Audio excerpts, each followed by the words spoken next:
la agresión sufrida hacia simpatizantes de Perú Libre en su propio local, ¿no? A manos de personas inescrupulosas, que sin lugar a dudas se convierte este tema del miedo, de la violencia, en una herramienta política, ¿no? Que claramente busca perjudicar la democracia. Muy buenos días, Miguel.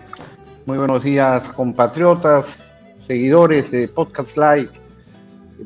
Aquí estamos a pocos días de que se termine de consumar el fraude del sistema de corrupción, que empezó efectivamente cuando se nos vetó las candidaturas del Frente Esperanza, y en donde hubo un gran silencio de quienes controlan los medios de comunicación. Y allí sí el Jurado Nacional de Elecciones de la Corrupción era un jurado legítimo para ellos, cuando nos impedía participar, porque se mueren de miedo que midamos fuerzas en la cancha. El Frente Esperanza, que había cumplido con todos los requisitos en pleno coronavirus. Aquí está el diario oficial El Peruano. Aquí se publicó el 20 de diciembre por el Jurado Nacional de Elecciones que habíamos cumplido todos los requisitos para inscribir el partido. Sin embargo, cuando fuimos a inscribir las candidaturas, sostienen que nos faltan 2 días para tachar la inscripción publicada en El Peruano, algo que no era permitido por la ley y que vulnera nuestro derecho a la participación política. Por eso es que hemos presentado ya desde febrero la acusación constitucional contra el presidente del Jurado Nacional de Elecciones, Salas Arenas, ante el Congreso de la República. Y ahí está, durmiendo el sueño de los justos. Hemos denunciado por prevaricato, por abuso de autoridad, por delito contra la voluntad popular, vulnerando el derecho a la participación política, usando además un doble voto dirimente que no le correspondía. Finalmente la decisión fue 2-2 y él usó doble voto que no le correspondía porque el doble voto funcionó. Ya en la primera vuelta hemos visto evidencias de fraude. Han habido denuncias públicas y nosotros hemos recibido también de nuestros militantes del Frente Esperanza, de nuestros dirigentes, denuncias que la OMPE pedía a los miembros de mesa antes de la elección, antes del día de la elección del 11 de abril, en reuniones de coordinación, que tenían que llenar 5 actas en blanco, las actas de cómputo, sosteniendo que se cometían errores pero que ellos lo iban a arreglar. Y efectivamente, les han conminado en muchos lugares a entregar actas en blanco firmadas por los miembros de mesa. Hemos visto cómo hasta hay videos en Piura, aparecía esta gente de la OMPE llenando actas de escrutinio, ellos llenaban actas de escrutinio. Y hemos visto cómo se han presentado actas con firmas falsificadas, inclusive votos que ya habían sido llenados, y hay una serie de elementos de fraude, porque finalmente colocan en la segunda vuelta electoral a Keiko Fujimori, que es la candidata principal de la corrupción, con el otro candidato, Castillo, que no aparecía en las encuestas. Esta OMPE, antes de que entrara Piero Corbeto, ya tenía un contrato para el procesamiento de los datos de la elección con una empresa que era Graña Montero Digital. Un contrato por 200 millones con los socios de Odebrecht, con la corrupción. O sea, la corrupción es la que termina digitando y dando los resultados electorales. Pero eso podrá decir esta OMPE que no, que venía de atrás y que en todo caso había que cumplir. Pero en enero de este año, han hecho una adjudicación simplificada a una empresa que es AI Inversiones Palo Alto, SAC, para que dé ese servicio en estas elecciones. ¿Y quién es Inversiones Palo Alto SAC?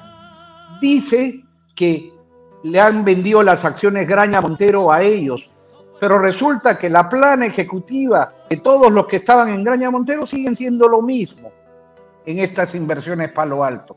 Es decir, han hecho un maquillaje para, de alguna manera, reciclarse Graña Montero con otro nombre, con otras caras, y hay que recordar que el fujimorismo ya ha estado y es experto en esto.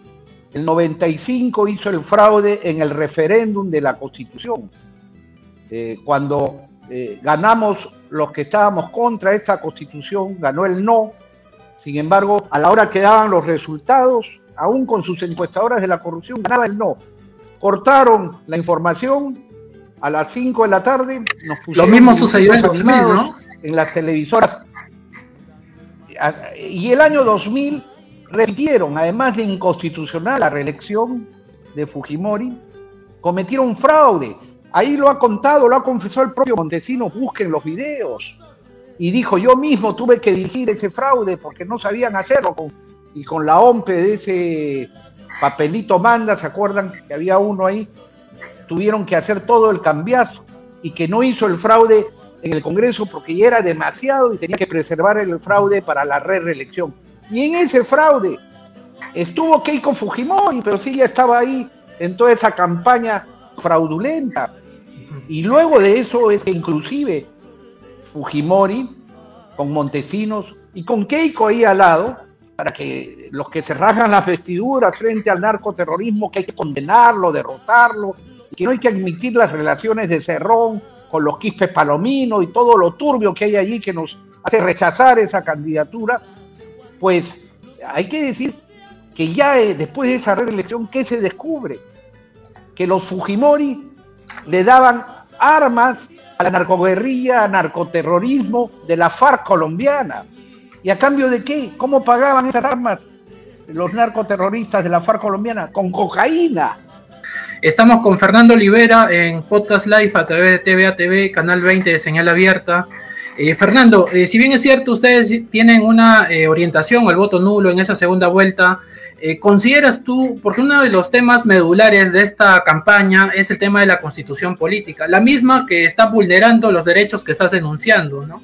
En ese sentido, la constitución política, que en el caso de Keiko busca mantener, ¿no?, los privilegios y quizás algunas argollas que en sí encierra el trasfondo de esta, y por otro lado tienes a Castillo, que lo que quiere es cambiar a través de una asamblea constituyente la constitución que hoy está vigente en el Perú. Sobre ese tema particular, ¿cuál es la posición o la lectura que tienen al respecto en Frente Esperanza? Fue el año 92, fue el autogolpe de Fujimori, que lo dio para tapar la corrupción que había sido descubierta y denunciada sobre las donaciones que venían de Japón y que estaban robándolo Juana y Rosa Fujimori, Aritomi, que están hasta el día de hoy prófugos de la justicia, ¿no? Y nadie hace nada por su captura. Robaban las donaciones que venían para el pueblo peruano. Incluyeron al embajador de Japón, Maquiavelo, que no entren a las cuentas del Estado, sino a las cuentas de una organización que había puesto a Pencay, que manejaban estos Fujimori, ¿no? Y cuando denunció Susana Iguchi, nosotros pedimos una investigación en el Congreso, en diputados, yo era diputado. Claro. Y Fujimori dijo, me van a descubrir, porque el corrupto sabe, ¿no?, qué es lo que ha hecho y qué es lo que no ha hecho. Y él sabía que estaba robando. Y entonces dio el autogolpe. Y la salida que le buscaron fue convocar a la Asamblea Constituyente. Nosotros participamos en esa Asamblea Constituyente, porque a nosotros nos puso el pueblo y el pueblo nos saca. No nos sacan los tanques, como lo hizo Fujimori el 5 de abril, que metió tanque al Congreso, capturó el Poder Judicial, la Fiscalía, el Tribunal Constitucional, la Contraloría, metió tanques en la prensa, a todos los periódicos, a todos los canales de televisión, salían dando el noticiero y atrás de la cámara había unos militares con su metralleta apuntando. Pero a lo que voy, la hoja de ruta de Keiko Fujimori, de Kenji Fujimori, Alberto Fujimori, de Sachi y todo, es la ruta de perpetuarse en el poder. Y la ruta de Castillo con Cerrón es lo mismo. Y por eso es que la consecuencia de un triunfo del voto nulo es convocar a nuevas elecciones, con nuevos candidatos, con un nuevo Jurado Nacional de Elecciones, con una nueva OMPE, que efectivamente sea expresión de la voluntad popular.